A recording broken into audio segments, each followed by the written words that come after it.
Hi all, good morning. July 4 மார்னிங்கே செம்ம பாசிட்டிவான வைப்பு. மார்னிங் பிரேக்ஃபாஸ்ட்காக பப்பாளி கட் பண்ணும்போது உள்ள ஒரு சீடு ஸ்ப்ரவுட்ஸ் வந்து அதுவே ஜெர்மினேஷன் ஆகி அழகாக ஒரு க்யூட்டாக ஒரு பேபி பிளான்ட் இருந்தது. அது பார்க்கவே ரொம்ப அழகாக இருந்தது, ரொம்ப ஹாப்பியாகவும் இருந்தது. பிகாஸ் ஏதோ ஒரு நியூ பிகினிங்ஸ் எனக்காக காத்துட்ருக்கு அப்படின்ற மாதிரி ஒரு ஃபீல் ஆச்சு. ஒரு குட்டி டீ கப்பில் மண் போட்டு அதை வச்சுருக்கேன். அது கொஞ்சம் நல்லா ஸ்ட்ராங் ஆனதுக்கப்புறம் பெரிய பாட்டில் மாற்றிக்கலாம் அப்படின்ட்டு வச்சுருக்கேன். பிரேக்ஃபாஸ்ட்டுக்கு நெல்லிக்காய் ஜூஸ் அப்புறம் ஃப்ரூட்ஸோடு முடிச்சிட்டேன். லஞ்சுக்கு பூண்டு உருளைக்கிழங்கு முருங்கைக்காய் போட்டு காரக்குழம்பு பண்ணியிருந்தேன். சொரக்காய் பொரியல், தயிர், ரைஸ், ஊறுகாய், இதுதான் இன்றைக்கோட மெனு. லஞ்ச் கொஞ்சம் சிம்பிளாகவே பண்ணிட்டேன் பிகாஸ் ஊறுகாய் பண்ணுற வேலை இருந்தது.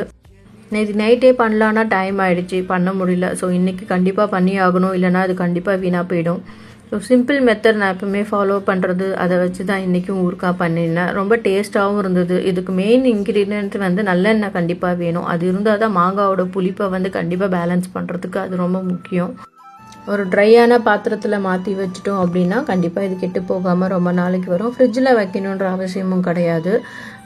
எங்கள் வீட்டில் இது 1 வீக் தாங்காது, அதுக்குள்ளே இது காலி ஆகிடும். திரும்பவும் நான் ஃப்ரெஷ்ஷாக பண்ணுவேன். எல்லா வேலையும் முடிச்சுட்டு கிச்சன் க்ளீன் பண்ணும்போது இன்றைக்கி எனக்கு ஒரு லெட்டர் கிடச்சிது. என் பெரிய பொண்ணு பண்ணுற வேலை இது. அவள் இந்த மாதிரி ஏதாவது எனக்கு கொஷின் கேட்கணும் இல்லை ஏதாவது சொல்லணும் அப்படின்னா இந்த மாதிரி குட்டி குட்டியாக லெட்டர் மாதிரி எழுதி வச்சு எங்கேயாவது ஒரு இடத்துல மறைச்சி வச்சுட்டு போயிடுவாள். இந்த மாதிரி நான் வச்சுருக்கம்மா அப்படின்னு கூட இன்ஃபார்ம் பண்ண மாட்டாள். நான் என்னைக்காவது க்ளீன் பண்ணும் போது இல்லை ஏதாவது தேடும் போது இது கிடைக்கும்.